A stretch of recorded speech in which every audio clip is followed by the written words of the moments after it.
नमस्कार जी। कहानियाँ यादों की में आपका स्वागत है। मेरे चैनल को लाइक, कमेंट और सब्सक्राइब करने के लिए आप सबका बहुत बहुत धन्यवाद।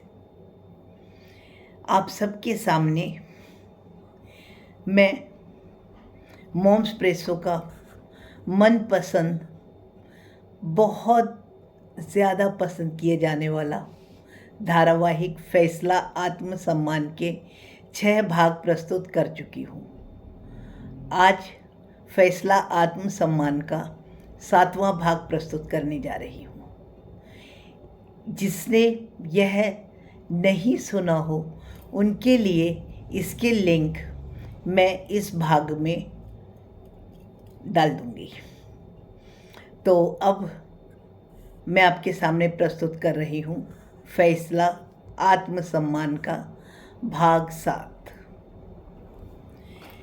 शाम को जब रिंकू घर आया तो मालती जी ने उसके लिए चाय और हलवा बना रखा था। हलवा खाते खाते रिंकू बोला, बुआ जी, मम्मी भी ऐसा ही हलवा बनाती थी, है ना दादी? बहुत टेस्टी लग रहा है। बताओ ना, मम्मी ऐसा ही हलवा नहीं बनाती थी? दादी तो मानो पुराने ही ख्यालों में खोई हुई थी। बोली, इससे पहले कि वो कुछ कहती, मालती जी बोल पड़ी, हाँ भाई, भाभी तो बहुत कुछ बनाती थी। अगर भाभी होती तो यह हलवा बनाने की परंपरा अब तक चल ही रही होती। रिंकू ने हैरान होकर बुआ की ओर देखा। क्या बुआ? मालती जी ने रिंकू से कहा, अगर भाभी भैया होते तो अब तक हलवा बनाने के लिए तुम्हारी बहू ना आ चुकी होती। क्या बुआ, कैसी बातें करती हो?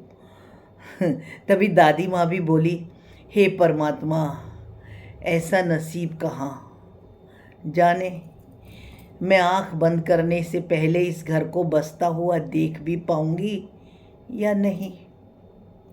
क्या जवाब दूंगी ऊपर जाकर इनके माँ बाप को, अगर वे पूछेंगे कि माँ, तूने इन बच्चों के लिए क्या किया? आप भी दादी बुआ के साथ जाने सारा दिन क्या सोचती रहती हो दादी? रिंकू बोला, दवाइयाँ वगैरह तो सही से खा रही हो ना? तभी मालती जी ने सीधा सा प्रश्न किया, अगर तू कहे तो अब भी कुछ नहीं बिगड़ा। मैं पीछे रहने वाली बंसीधर जी की लड़की का हाथ तेरे लिए मांग लूं? बंसीधर जी की लड़की जो तेरी बाइक पर बैठी थी, वो भी तुझसे शादी करना चाहती है क्या? अरे एक बात और बता, वह वंशीधर जी की बड़ी लड़की है या छोटी? अचानक हुए आक्रमण से रिंकू तो घबरा गया। फिर शर्माता हुआ बोला, बुआ, क्या बात करती हो? अरे सच बता। बुआ हूँ, माँ की जैसी हूँ, बता। बुआ, वह बंशीधर जी की बड़ी लड़की प्रिया है। अच्छा, कब से जानता है? कब से वह तेरे पीछे बैठकर जा रही है? अरे बुआ, ऐसा कुछ नहीं है। वो कुछ समय पहले ही मेरे दफ्तर के साथ वाले कपड़ों के शोरूम में कंप्यूटर से बिलिंग का काम करती थी। अभी पिछले महीने ही तो वह हमारे दफ्तर में एक डाटा एंट्री ऑपरेटर की ज़रूरत थी ना, तो फिर वह अब हमारे दफ्तर में आ गई है। अच्छा, तूने लगवाई है उसकी नौकरी? नहीं, मैं क्यों लगवाऊंगा? और वह काबिल थी तो लग गई, और 4 लोगों में से वह सेलेक्ट हुई है। हाँ, पर बतलाया तो मैंने ही था। अब शाम को काम करते हुए कभी देर भी हो जाती है तो वह मेरे साथ ही आ जाती है। ओह, तो तूने मुझे बताया क्यों नहीं? क्या बताता बुआ जी? चल खैर, कल मैं बंशीधर जी के घर उससे बात करने चली जाऊं, तुझे कोई एतराज़ तो ना होगा? रिंकू मुस्कुराते हुए अपने कमरे में चला गया। पूरी रात मालती जी और उनकी माँ रिंकू की शादी के बारे में ही बात करती रही। उन्हें रह रह कर याद आ रहा था कि ऐसे ही उन्होंने सुशील के लिए भी तो सोचा था। सुशील तो उनका इकलौता बेटा था, पर मीनू के घर जाकर इस तरह से बात करने का उन्हें कभी सौभाग्य नहीं मिला। सुशील और उसकी बहू मीनू ने तो खुद ही शादी का फैसला कर दिया था। वर्मा जी ने हामी भर दी थी। उसके घर वाले घर पर आ गए थे और बस। उसको कभी भी ऐसे देखने बात करने का मौका ही नहीं मिला। अपने ही घर में, अपने ही बेटे की शादी में उसे ऐसा महसूस हो रहा था जैसे कि किसी बेगानी शादी में अब्दुल्ला दीवाना। लेकिन रिंकू की शादी के बारे में सोच कर के तो मन में 100 तरह के विचार आ रहे थे, जा रहे थे। कैसे जाऊंगी, क्या बात करूंगी, अगर भाभी भैया होते तो। ऐसा ही कुछ सोचते सोचते, पुरानी बातों को मन में याद करते करते पता नहीं उसकी कब आँख लग गई, पता ही नहीं चला। सुबह हो गई तो वह चाय बनाने के लिए रसोई की तरफ बढ़ी। रिंकू को चाय दी। आज रिंकू के चेहरे की मुस्कुराहट ही अलग थी। ऐसा लग रहा था जैसे वो शर्मा के आंखें चुरा रहा हो। मालती जी ने भी मुस्कुराते हुए उसके सर पर हाथ रखा और उसको चाय दे दी। पप्पी भी तब तक उठकर आ गया था और बोला, क्या बात है बुआ, आज तो आप भैया को बहुत प्यार कर रही हो। अरे भाई, मैं तुझे भी उतना ही प्यार करती हूँ, पर तू अब भगवान से प्रार्थना कर इस घर में तुझे प्यार करने के लिए एक भाभी भी आ जाए। क्या बुआ, मुझे देर हो रही है।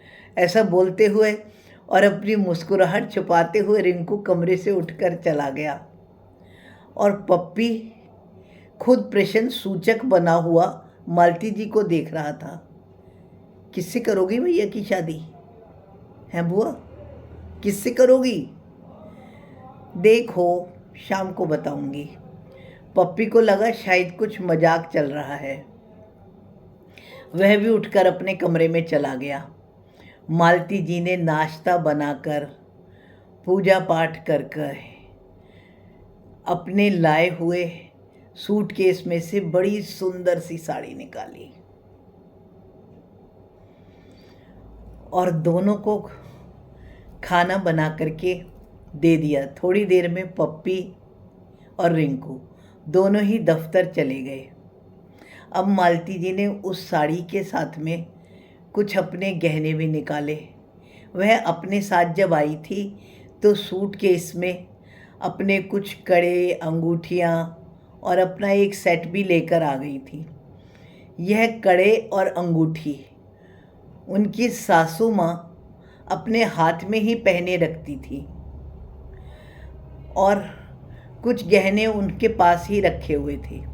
अपनी मृत्यु से पहले उन्होंने मालती जी को वह सेट दिवाली पर पहनने को दिया था और फिर उन्होंने उससे वापस लेने को मना कर दिया था और कहा था, हमेशा तुझे गहने पहनने के लिए वर्मा जी से ही मांगने पड़ते हैं। ऐसा है, वह तुझे कब पहनने को ला करके दे ना दे, बैंक में सब कुछ रखता है वो। तू ऐसा कर, कुछ गहने बहुओं को अपने पास अपनी अलमारी में हर समय ही रखने चाहिए। यह वही गहने थे जो कि मालती जी की अलमारी में रखे हुए थे और उन्हें वह अपने अटैची में अपने साथ ले आई थी। उन्हें पहनकर, सुंदर सी साड़ी पहनकर जब उन्होंने अपने आप को आईने में देखा तो सच वे खुद को ही नहीं पहचान पा रही थी। उन्होंने अपनी माँ से इजाज़त मांगी और बंसीधर जी के घर की ओर चल दी। माँ भी परमात्मा को मनाते हुए खूब आस उम्मीद से दूर तक उन्हें जाती हुई देख रही थी। अब भाग 7 खत्म होता है और अगला भाग 8 है। पसंद आने पर कृपया मेरे चैनल को सब्सक्राइब करें ताकि आप सारे भाग आराम से सुन सकें।